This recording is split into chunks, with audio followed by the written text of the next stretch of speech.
பனியால் மூடப்பட்ட அந்த நிலத்தில் பெண்குயின்கள் எல்லாம் குடும்பமாக வாழ்ந்தனர். அந்த கூட்டத்தில் ஒரு பெண்குயின் மட்டும் எப்போதும் மலைக்கு பக்கம் பார்த்து கொண்டே இருந்தது. அவன் பெயர் ஏலன்.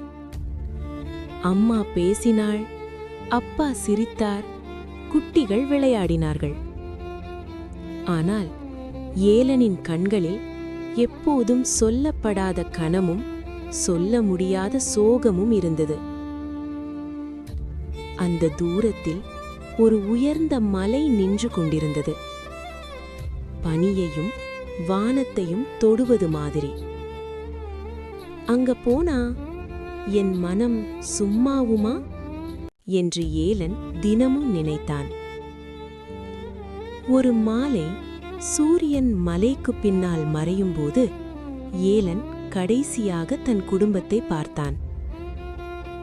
அம்மா பனியில் நடக்கிறாள், அப்பா தொலைவில் நின்று கவனிக்கிறார். குட்டிகள் சிரித்துக்கொண்டே ஓடுகிறார்கள். அவன் அருகில் போகவில்லை, பேசவும் இல்லை. மலை மட்டும் அவனை அழைத்தது. அவன் பயணத்தை தொடங்கினான். பனி, புயல், தனிமை. பயணம் தொடர்ந்தது. அங்கு போனால் தான் உயிரோடு இருக்க மாட்டோம் என்று அவனுக்கு தெரியும். ஆனால் ஏலனை ஏதோ ஒன்று முன்னே தள்ளியது.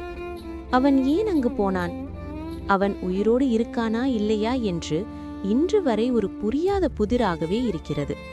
ஆனால் அந்த நாளிலிருந்து அந்த பனி நிலத்தில் ஒரு விசித்திரமான அமைதி தோன்றியது. ஏலன் சென்ற வழி மறைந்தாலும் அவனின் பயணம் பலரின் மனங்களில் இன்றும் தொடர்கிறது.